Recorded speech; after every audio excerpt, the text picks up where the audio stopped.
Over here, quick. I'll get you home. We'll make a partnership. But we have to move fast. I kind of want to start off by talking about Jude, because one of my favourite things about him is that he's kind of a chameleon. Yep. He kind of reminded me of a less sinister, kind of talented Mr. Ripley. There must be a great freedom that comes with playing someone like that. Definitely. It was one of the big pulls to be a part of this. You always look for the potential in a role. And when you're playing someone who is changeable, contradictory, seemingly different things to different people, you know, that's a lot to work on. Is it hard to kind of work out, you know, at what points in the story do you show the core of Jude? Or are you kind of hiding that in the early episodes? Or are there kind of like little Easter eggs that, you know, towards the end we'll go back and we'll say, oh, he hinted at that? That's a really good question. It's my job, obviously, as the sort of keeper of that character, to work all that out. A lot of the heavy lifting was done by the writing. It was really beautifully laid out in the scripts. And so working on it, I was able to kind of plan, like you're saying, when to reveal what, and that was obviously discussed an awful lot with me and the directors and with John and Chris, the showrunners. Yeah, I think on second viewing, there will definitely be hints. Is there anything about Star Wars that managed to surprise you, coming from other major franchises? I mean, that's honestly one of the big reasons why I love doing these jobs. You know, I'm always curious as to how these universes, these worlds are created, and each one does it slightly differently. I think the biggest surprise, and I hadn't really considered it taking the part, was working with the puppets and the animatronic experts, because, you know, they are the actors. So I had scenes where, you know, a single character is being manipulated by like 5 or 6 different puppeteers. And so, you know, if I want them to, oh, could you put your hand on my knee in this scene? You've got to, you know, you're engaging that with a puppeteer. And it was a new way of working, and quite a challenging way, and incredibly rewarding. And now seeing it, being able to then see it, and seeing these things come fully to life was wonderful. You know, these people, the designers, the whole crew are, you know, given or elevate their work and are given great opportunity to work in that kind of detail, yeah. And is stepping into Star Wars a childhood dream come true? Did you find yourself going, oh, that's, you know? I mean, it was oddly familiar. Yeah. That was what I couldn't believe. It felt like I'd been there before, because obviously I'd grown up and I knew the world, and I've watched almost all that they've ever, you know, put out there, all the films, all the episodes, the series, which I've watched with my own kids, and so yeah, it felt strangely familiar to me. I need you to take the controls. Okay. Neil? Neil? I imagine joining Star Wars must be pretty daunting. I was wondering if you could talk about the scale of the project and what it's like to step onto those sets. It was definitely initially kind of intimidating, but John Watts, Ford, and the whole crew really made it such a safe set for us, and, you know, kind of prepared us and like kind of guided us along. A lot of the crew worked on previous Star Wars, which was kind of fun. So they had lots of good stories to tell us, but it's really fun, and we got so much like kind of creative independence, I guess, with our roles. Like, I know for Fern, John Watts gave me a lot of creativity freedom, so I was really happy about that, and kind of incorporating me to her performance as well. Obviously playing Neil, there's a unique challenge in that, you know, it's not just turning up on set and performing, there's the motion capture. And how did you find the challenge of playing a character that wasn't a human? I didn't find it too challenging as I thought I would. I mean, I knew that it was probably gonna be different, but I just didn't think, I mean, I don't know. I was worried that it was gonna be like completely, like I thought it was just gonna be voiceover when I first saw him. But then I kind of was like, okay, like now I know how, like I can kind of do my own thing about it, which I'm really happy that John Watts allowed me, or just, you know, all of the people allowed me to do, because I truly think it adds a lot to the character. And yeah. So I'm wondering, for you as a Star Wars fan, what is the one Star Wars thing that you fanboy over the most? Is it a character or a film? That's good. I've always fanboyed over Luke Skywalker. He interested me so much, you know. Mark Hamill's performance is iconic. It's so intentional. I've always loved watching him run around with a lightsaber. My first introduction to Star Wars was A New Hope. So of course he, you know, intrigued me the most, piqued my interest. And you know, I really, it would be so exciting if I could work with Mark Hamill. That'd be so much fun. But yeah, no, I had such a fun time bringing bringing some of my Star Wars knowledge and some of my knowledge on Luke Skywalker into my portrayal as Wim. This is the first time Star Wars has really explored what childhood is like. Is there anything you would take about childhood in the Star Wars universe and kind of take it and drag it into our world? You know what? I would love to have like an adventure like this in real life, but I feel like while we were filming, it was really an adventure. Yeah. But because we were all learning things at the same time while our character was learning things, so that was really cool. Like for my character, over the course of the show, she's learning how to speak up and vocalize her opinion. And being on such a big set, I had to learn how to do that. And I think that was a really great learning experience, and I'm so glad that I got to be a part of the Star Wars galaxy. And what I love about all four of your characters is that, like every good friendship group, everybody has their role. There's kind of like the leader, the comedic relief. I feel like I'm the most like KB, kind of a little bit quiet, more logical. So I'm wondering, who is the most like that character? Ooh. I think Ravi is very similar to... Yeah, I think I might be. I think. I love, that's what was so fun.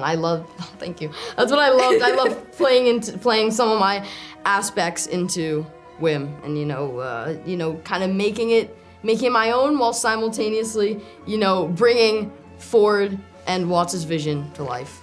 Kind of timelines aside, it doesn't matter if characters have died.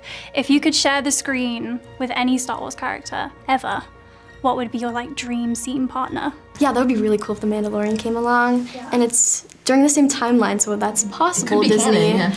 And then you get to meet Grogu as well. Exactly. Yes. And Neil and Grogu. Oh my god. Dude, you know what? Neil, Grogu, and Porg. That'd be the cutest, the craziest trio ever. I mean, Neil edits are going to be all over TikTok soon. He is going to be a sensation. No, do it. Sorry. And obviously it must be amazing working with Jude. I met him this morning. He's so lovely. What did you guys feel like you learned from spending time with him? I think he kind of he teaches us how to be better actors, and you know, I think I learned a lot from him in that sense. Yeah, it wasn't even so much that he kind of more observing him, for me at least, was kind of a learning experience in and of itself, and acting like opposite him is even more crazy. But watching him is so mind-blowing. It's crazy how experienced he is and how like he's such a fun scene partner. And you know, I'd already been a fan of him. I'd already have seen some of his prior work, so now acting alongside him is so crazy. It really is. Yeah. It's so exciting. I've been a fan for a long time, so working with him was definitely an honor. And you know, now not only is he such a legendary actor, but he's just a really, really great person. And every single day was just such a great day. What are you in for? What are you in for? Obviously there's a very much E.T. Goonies kind of influence on the show. What was the light bulb moment of, oh, we need this kind of coming of age story in Star Wars? I wish we were smart enough to say that we thought of it that way. It started as just a very sort of simple story idea. We liked the idea of a group of kids that don't really know that much about the Star Wars galaxy getting lost in the Star Wars galaxy and then having to find their way home. And then when you start telling a coming of age story like that takes kids seriously and puts them in real danger, like it's hard to avoid the feeling of those 80s kids movies, because that's sort of what we grew up watching. And obviously you both got experience in the MCU. Can you take lessons that you've learned from working in a massive franchise like that? Is there anything you felt you applied during Skeleton Crew from that experience? Yeah, I mean, you get more comfortable being in the middle of like a huge operation. That's what I would say. Just knowing that like literally thousands of people are working for you at any given moment. But it was a different process because when you're doing Spider-Man, that's a character that people already know. Like people know Peter Parker, people have seen movies about Peter Parker. But this was a world that people already knew with new characters that we had created. So that was its own brand new sort of creative challenge for us. Is there an art to, you know, when you're working in these bigger franchises, making something that serves as a standalone story, but also adding in those facets that make it exist within the wider kind of franchise? Yeah, I mean, we wanted it to be standalone. We wanted the story to just be a great story, and that was where most of our efforts went into. And then the fun of it was finding all of those Star Wars pieces that would make it connect to the rest of the galaxy. Yeah, but it has to work as a story on its own first. You can't rely on the intellectual property. And it felt in watching the show that, I mean, I don't know, but it felt like you used real sets, real kind of practical effects. Was it important making it tangible for the cast? Yeah, exactly. You have a group of kids, so you want to feel like they're really experiencing this stuff for the first time, which they were. They were actually talking to a puppeteer droid or a giant animatronic alien, you know, so it makes it that much more immersive for them. And also just selfishly, for us, it's really fun to build stuff, to have models and do stop motion. And like just super talented puppeteers and everyone that's involved in it. It was so great to have them around. Yeah. Is there ever like a pinch me moment on set where you see like a droid or a Jawa and you're like... It's just constantly. Constant pinches. Yeah. Jude was starstruck by the Jawas. It was really, it was like, Very iconic. And with the kids, I got to meet them earlier, they're all fantastic. It really feels like there's a little bit of each of them in their character. Is that just incredible casting? Was it collaborative? yeah, that's, you know, we wanted to cast kids that weren't just great actors, because there's a lot of great kid actors. Like, we wanted to cast kids that really embodied the spirit of the characters. And then, once we had cast them, we went back into all the scripts and sort of rewrote them even more in line with the actual kids so that they could bring as much of themselves to the role as possible. This is kind of the first time that we've explored childhood in Star Wars. So, I mean, Atten has its own rules that may be fair to say isn't like the rest of the galaxy. But how was it to like write the lore, if you will, of what childhood is like in the Star Wars universe? Interesting. I mean, it's particular to Atten. I think there's a big galaxy, so, you know, some kids might be growing up like Rey, who's being scavengers or something, and these kids are lucky enough to have 3 square meals a day and get to go to school. They think it's boring. They don't want to do their homework, and it's part of what the theme that the show explores. And one thing I've always found impressive in Star Wars is that droids always have just the best combination of letters and numbers that make them sound so cool.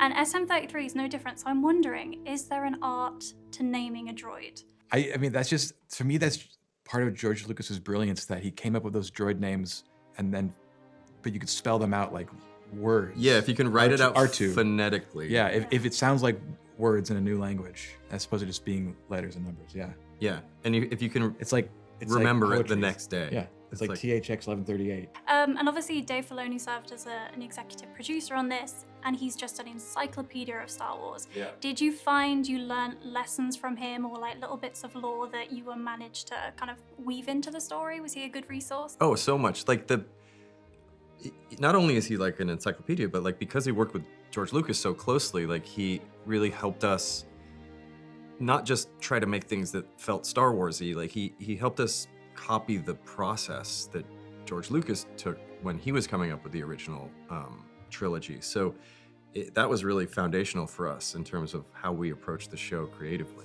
Yeah, and then, you know, if we're gonna reference a planet and we wanna make sure, is it Scipio or Scipio?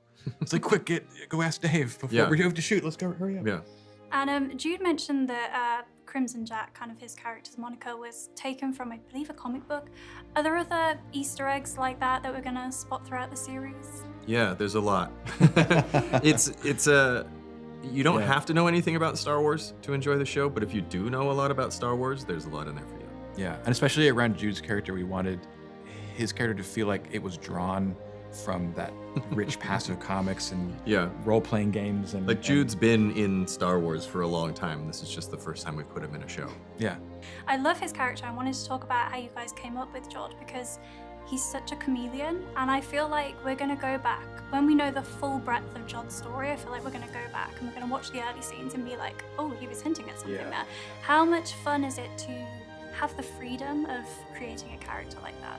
It's great knowing where a character ends so that you can be teasing those sort Yeah, of it's kind of elements it's kind of along a the way. screenwriting trick is to work backwards. And what's amazing is we went so into the backstory with Jude, and he came up with so many aspects of it. He was like a collaborator in creating that character, and there's things that we learned about him in the end that he completely. Yeah, we created a mystery, and then he really fleshed it Yeah. out and gave it a level of depth and complexity that was even beyond what we were imagining. Like he actually blew my mind with what he came up with. I feel like Neil is gonna just become a phenomenon. I feel like he's gonna be all over merchandise, TikTok. Do you know when you're creating a character like that it's special? Is it kind of, I imagine it's like when they came up with Grogu and it's like, oh, this is gonna work. But you know what's crazy though is now that we've gotten to know Dave and John, they were nervous about Grogu themselves. Like, are people gonna like this or not? And it was like, obviously they're gonna like it. I think with Neil, we had that vision. We really wanted to have this sweet little blue alien boy be a best friend, and we weren't sure whether we would actually be able to do it because it was gonna be a big special effects puzzle to solve. Yeah, our feeling is just like huge relief that Neil worked. I feel like what makes Skeleton Crew so special is that it's just completely unlike anything else in the Star Wars canon. Does that make you feel daunted, kind of waiting for the reception to this? I mean, I'm sure everyone's gonna love it, but you know, it's so different to what's come before. Yeah, you always get nervous when you make something that is new, but I think what we did really was just change the perspective, because it is still the same Star Wars galaxy that we already know and that everyone loves. You know, we just, by telling the story through a different viewpoint, hopefully that's the thing that makes it feel fresh. Yeah, that's great. And we talked about it earlier a little bit, but you know, you were talking about the practical element of it, so I imagine being on set was an incredible experience. What was the one day that stands out in your mind where you're just like, this is Star Wars? The dinghy, or you're like hanging out with Jude's birthday. You're like driving around in the dinghy. There was this. I like the first time that 33 walked onto set because he's this puppeteer. He's a full-size puppet. He's puppeteered by a guy where it's just attached to the front of him. Yeah, it's called Bunraku puppetry. And so he just walked onto the set, and I was like, oh my god, Yeah, it was like having a real droid on set. And then Nick Frost's voice comes out of it already because we had pre-recorded it. Yeah. So sometimes it just felt like it was really happening. Yeah, you're like on a ship and a droid walks up to you and it feels real. It was that kind of stuff happened every day. It was a crazy set to be on. You're a Jedi.